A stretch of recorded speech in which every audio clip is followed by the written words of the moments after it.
Hey everyone, Carson Byers here. Today I'm with the head coach of the girls basketball team at Larned, VanDerWege. Coach, I want to start off with talking about this. Your first year coaching this girls team. What do you enjoy most about it?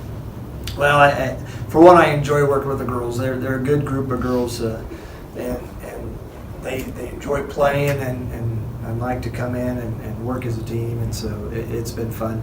And it's been fun to see them progress. You know, each one of them has made progress in their game, and that's a big part of why I like to coach. Yeah. And how did you kind of get into this and take this job as the girls coach? What led you to that? Well, I started out, I had 3 kids, youngest one being a freshman, Avery, and so even clear back when they were 5 or 6 years old, started coaching some rec league activities and various sports, and I just enjoyed coaching, enjoyed the breaking down the fundamentals of a sport and trying to work on the finer details of the sport, and seeing the kids improve, and that's fun to see.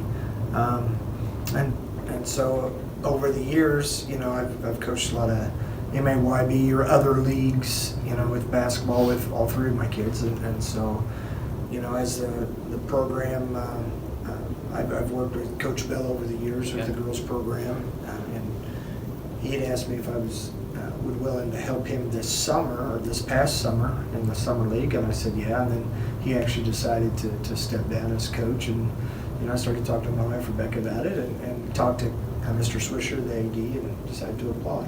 I also talked with my boss, to see if it was even possible. That was a big, with my job as a hospital CEO, It's a big. didn't know if that was even possible, but my boss at Salina Regional was very supportive of it. Awesome.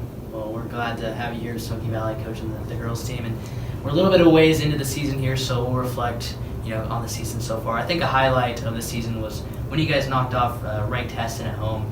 Talk about that game and what you guys did so well to win that game. Yeah, well, one of the biggest pieces of it, 2 things, or there's multiple things, but one of them is just how hard our girls practiced over Christmas break, and we worked a lot on different fundamentals and individual skill sets, and they made progress on that. And then another big piece is they started to believe, especially early in that game, they started to believe, hey, we can do this, and that's been, for so many things, that's a key. And Heston didn't shoot the ball very well that night, and we benefited from that.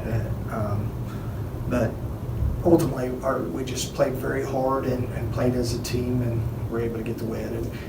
What was so exciting was in the huddle throughout the night to see on the faces of our team, they started to believe, like, hey, we can do this. This is going to happen, and that was pretty exciting to see. Yeah, and a few weeks ago, you guys participated in the Sterling Invitational Tournament. You ended up getting a win against Lions in there, but talk about that tournament experience for your team. It was good to get a little higher finish there. We finished a 7th. We want to finish higher, but finish 6th. Our goal was to finish in the top half, and we fell short there, but we still competed. I had trouble with Southeast and Sunrise Christian, but still competed well against those teams at various times. And so for our team, that's what we talk about, is just get a little better every day. And so that's what it's going to take. Is just keep making progress, whether it's in this, Sterling Invitational or any of the other games. And I thought we actually didn't. Looking on film, we didn't play as bad now last game in Sterling Invitational as it felt like on the court. And Sunrise was a very, very strong team. You had some good competition. Yeah. Overall, a pretty good tournament there. But this Friday, you're coming back home against Larned. Talk about that game, preview that game. What do you know about Larned? What to expect there? Well, I expect they'll play some man-to-man. They have a girl in the middle that's very tall. Looks like she's around 6 feet tall or so. Likes to just turn around and shoot. They have some quickness on their team. Not terrifically skilled, compared to some of the competition. I mean, we've played a lot of ranked teams, from Abilene, Halstead, Heston, Clay Center. I mean, we've played some pretty tough competition, and Larned's not going to be on the top half of the competition we've played, but So from there, it's going to be up to us and how well Yeah. we play. And if we play as well as we did in that stretch of wins in January, then I think we can be successful on Friday. All right, well, Coach, that's all I got for you. Thanks for your time. Good luck the rest of the season. Thank you, Carson. Appreciate all your effort.